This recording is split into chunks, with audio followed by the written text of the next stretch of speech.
శ్రీ గురుభ్యో నమః. శ్రీ సచ్చిదానంద పగడాల వెంకటేశ్వర అవధూత స్వామి కందార్థములు 11వ అధ్యాయము ద్రాష్టాంత లక్షణము 93వ కందార్థము. తానని పరిపూర్ణంబున నేనని ఈ ఎరుకకెంత నేమము గలిగెన్ మేనని నమరుపు ఆయను మానుగనివి అల్ల మాయా మరిలేనే లేదు. పరిపూర్ణము మహిమాలు గాదు ఎరుగుము దృష్టాంత ఎరుక ద్రాష్టాంతము పరికించి చూడగా భ్రమరూపమాయేను మరిలేనే లేదు. పరిపూర్ణము మహిమాలు గాదు.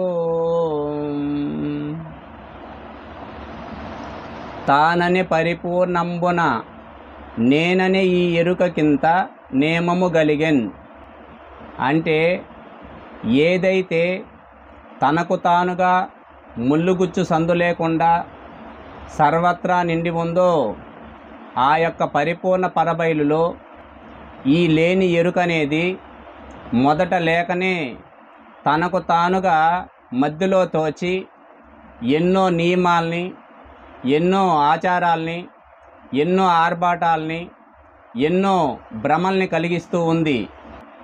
అంతేకాకుండా ఈ ఎరుక మహిమలనేది అంతా ఇంత కాదు.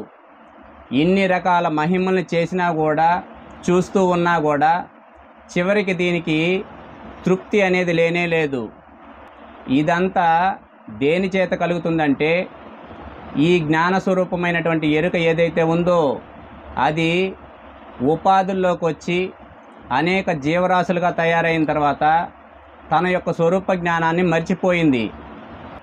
ఇంకా చెప్పాలంటే ఈ యొక్క మానవ జన్మలోకి వచ్చిన తర్వాత ఈ బాహ్య ప్రపంచంలో ఉండేటువంటి వస్తువులన్నింటినీ చూసి భ్రాంతి చెంది ఆకర్షణలకు లోనై ఏదో సాధించాలనేటువంటి భ్రాంతి చేత తనకు అనుకూలమైనటువంటి ఆచారాల్ని కల్పించుకుంటూ ఉంటుంది. దీనిని అందరికీ ప్రచారం చేయడానికి దీనికి కొన్ని నియమాల్ని కూడా పెట్టుకుంటూ ఉంటుంది. ఈ విధంగా అనేక దేశాల్లో అనేక ఉపాధుల్లో చేరి తనకు అనుకూలమైనటువంటి మతాల్ని కల్పించుకొని దానికి సంబంధించిన కొన్ని నియమాల్ని పెట్టుకుంటూ ఉంటుంది. ఈ విధంగా తయారైనటివే మనకి అనేక మతాలు. ఈ విధంగా అనేక మతాలలో పడి సాక్షాత్తు పరబ్రహ్మ స్వరూపమైనటువంటి ఈ జీవుడు తన నిజస్వరూపాన్ని మర్చిపోయి అనేక భ్రాంతులకు లోనవుతున్నాడు. ఎప్పుడైతే నిజం తెలుసుకునేటువంటి ప్రయత్నం చేస్తాడో అప్పుడు ఈ కనిపించేటువంటి జగత్తంతా కూడా మాయా స్వరూపమని, సకల వ్యవహారాలన్నీ కూడా భ్రాంతి అని, ఈ ఎరుక మహిమలన్నీ కూడా బూటకమని తెలుస్తుంది. ఇన్ని రకాలుగా కనిపించిన ఈ ఎరుకకు మూలము లేదనేది తెలుస్తుంది. ఇప్పటి వరకు చేసినటువంటి కార్యకలాపాలు మొత్తము కూడా అబద్ధమని, ఇదంతా అశాశ్వతమనేది తెలుస్తుంది. ఇంతకీ వాస్తవం ఏదని తెలుసుకునే ప్రయత్నం చేస్తే ఎప్పటికీ ముల్లుగుచ్చు సందు లేకుండా అంతటా నిండి ఉన్నటువంటి ఆ యొక్క పరిపూర్ణ పరబయలే సత్యమైనది, నిత్యమైనది అని మనకి చక్కగా తెలుస్తుంది. అటువంటి పరిపూర్ణములో ఎటువంటి మహిమలు కానీ ఏ భ్రాంతులు కానీ ఉండవు.